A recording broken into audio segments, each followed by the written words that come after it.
Mm, mm, mm, mm. Why is it that when you choose to cut off toxic people, somebody comes along and tries to play peacemaker? You haven't even asked for it. Why? Can't you just forgive them? Do you ever see in the future y'all having a conversation? If I mean, do you ever, is there ever any way, do you plan to look their way again? No, because some things are unforgivable. And protecting your peace should never come, it should never be caught up with a guilt trip, right? You deserve to feel the way that you feel without having to explain it, especially when everybody saw what happened. Welcome to Ken Folk Speak. I'm your host, Dr. Prashel Shannon. And I want to talk about this situation with Kandi, this interview that KeKe Palmer did with Kandi Burruss at the Essence Festival, where she asked her about Phaedra Parks and asking her if she ever, could see her looking her way again. And Kandi, I love Kandi because she's so real. Like Kandi is everybody's homegirl, just so authentic. Like no, period.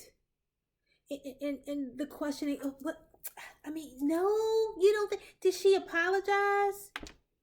Who gives a damn if she did apologize? Like, this woman created a lie that could have ruined this woman's career, her reputation, and honestly, it could have led to, her being investigated criminally because she was talking about, Kandi had planned to drug Portia and have sex with her, which we see with Portia. There's no need to drug her to have sex with her, but that's another story. But it just, I want to talk about that because I know that this is like the manipulation that goes on often in families when people do you dirty and folks pop up and they want you to, forgive them. And there's this, we really misconstrue information out here and conflate what one thing means versus another. Because when you're not, what they say, you have to forgive. Forgiveness is for you, it's not for the other person. So true. So true. But that does not mean that you have to interface with these people. You forgive them. You still have to set boundaries. It's not like business as usual or they apologize and you just, oh, okay, well, they apologize. No, people. No, you are setting yourself up to be harmed. You are really setting yourself up to be harmed. Um, we hear that, you have to be the bigger person, just let it go. But let me tell you something, as a clinician, constantly excusing people who've harmed you is a form of self-abandonment, right?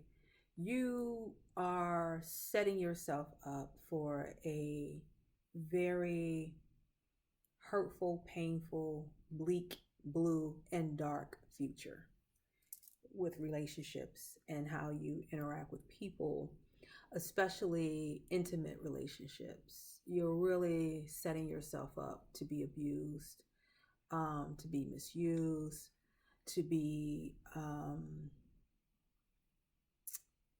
just treated like crap, treated like a doormat, because you don't hold people accountable. The problem is that people are more comfortable with reconciliation than they are with accountability, right? They just want to hurry up and make things nice. Oh, we have to get past it, and you know everybody knows that you're not that kind of person, so that's just her. And you know, we know who you are. That didn't do anything. That didn't mean anything to us. So what? It meant something to Kandi. This woman has children, right? The internet, things live out here forever now. It's not like back in the day in the 80s, even in the 90s, where, you could do something or somebody could say something. It might make it to the Inquirer if you are a celebrity. If you're a regular schmegular, it might be news in your town, but that's as far as it's going to go. But now, this stuff lives forever. Yeah, it just, it drives me crazy. And as a clinician, when if I have a client that's in seeking therapy, and I've had clients come to me and I just want to forgive. I want to learn how to forgive. You want to forgive them so you can enjoy uh, such and such as graduation. They're going to be there, and you want to forgive them so you, because your mother's pressuring you. This is family, and they're a close relative, and mom wants to make peace, and I just want everybody to love each other. Well, yeah, that would be great. That would be great. Talk to the person who did the harm. That's the thing, right? Mm, People actually get mad at the person for who was harmed because they don't want to have anything to do with them anymore.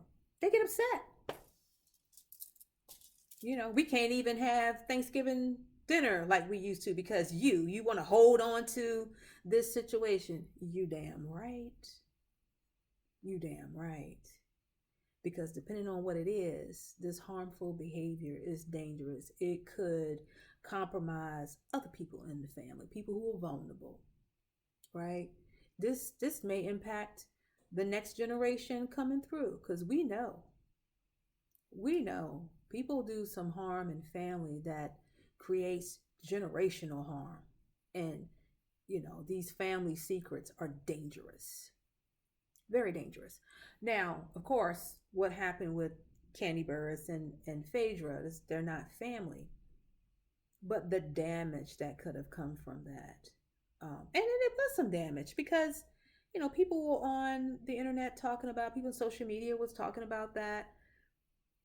Good, bad, or indifferent, whether you believe it or not. It got clicks. They talked about it. Um, and it was just ugly. It was ugly. I swear to this day, Kandi is better than me because I would have sued the shit out of Phaedra. Do you hear me? She'd have been no more. There'd have been no more Phaedra. I would have took every asset she had for defamation. What? Why this woman still has a license to practice law? I don't know why somebody didn't file some sort of claim against, what is it, the Attorney Grievance Board? I mean, still, you have to uphold ethics. Ugh. Just an awful, awful, awful person, awful woman to do what she did. But this is entertainment. She's good TV, apparently. Right. Um, there are some real psychological effects that come from uh, you forgiving people when you're not ready. Now, let me back up a little bit, because I'm not saying that you should hold grudges, because this is not what this is. People confuse that. They confuse you not being willing to forgive in the way that they want you to forgive, or if it doesn't look the way they want it to look, then you're holding a grudge. No, no, no, no, no. That's not holding a. You can forgive a person. Okay, they did what they did. I accept that they did what they did. I don't know why. I definitely didn't deserve that. But I accept that this is what they did.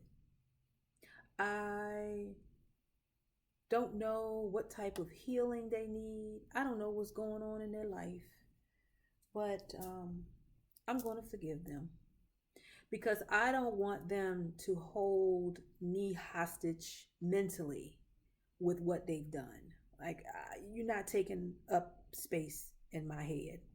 You're not living here rent free. We're not doing that. So I am going to not let what they did, lead and close out my life on a day-to-day basis. I'm not going to do that. I accept what they did. It hurts. Like, this is the self-talk that is required. It hurts that they did this, but I accept what has happened. Now, I am going to move forward in a way so they don't get to do this to me again.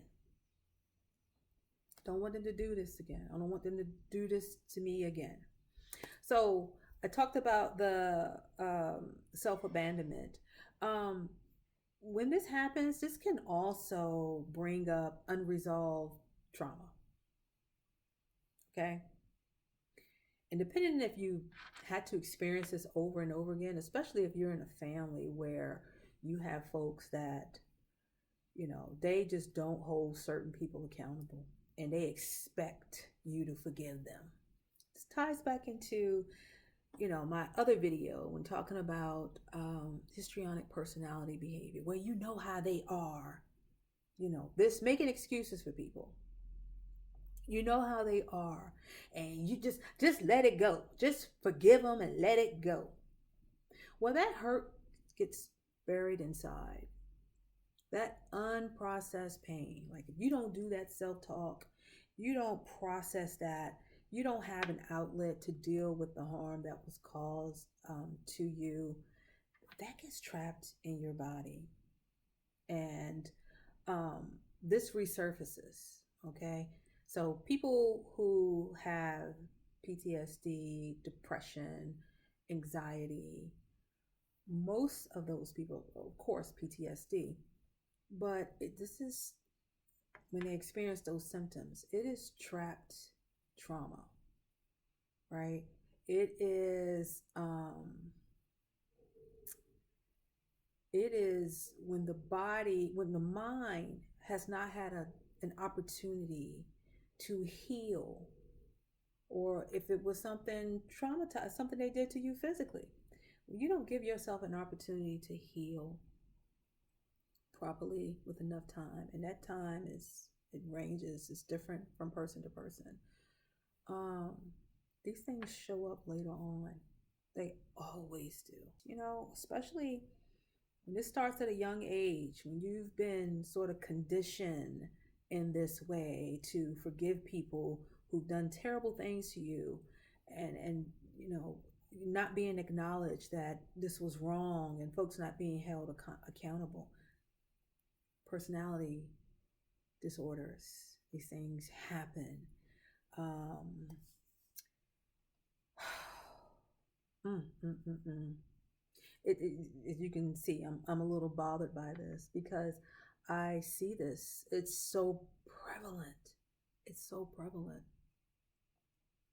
Folks will even, they will guilt you so bad that you start to question your own self. Well, why can't I move on? Like, what's wrong with me? I'm not strong enough. I'm not convicted enough. Especially if they throw in a religious caveat when God said to forgive. Well, I must not be a child of God. I must not be spiritual enough. Ooh, that church guilt is something on it. Okay. So let's talk about some strategies that you can use for people who try to kind of box you into this forgiveness corner and coddle these toxic people. First thing you need to do, you need to name the harm. Don't let them silence you about what they did. Talk about it. Oh, you mean, what? Oh, she stole my license, got something in my name, ruined my credit, and then cussed me out. I almost went to jail. Talk about it. Name it. Name it. Naming it takes it out of denial and puts it back in reality. Talk about what they did. Talk about what they did. That's just an example. I mean, anything, right? Set your boundaries. Think of boundaries like doors with locks, and you decide who gets the key, right? You decide who gets the key, um, and you take it back. If this person can't behave themselves, then hey, I'm taking my key back. You don't get to walk up in my house and destroy my living room and break my dishes and cause all kind of destructive in my mental house. So take the keys back. You get to decide who gets a key, who has a key taken from them. And honey, sometimes you might have to just change the locks and start over. It is okay. It is okay. Reject guilt trips. Reject them. Right? Folks will hit you with that, but that's still family. Listen, listen. Forgiveness and access are not the same thing. All right? It's not the same thing. Like I said, you can forgive them, but they don't get to have access to you.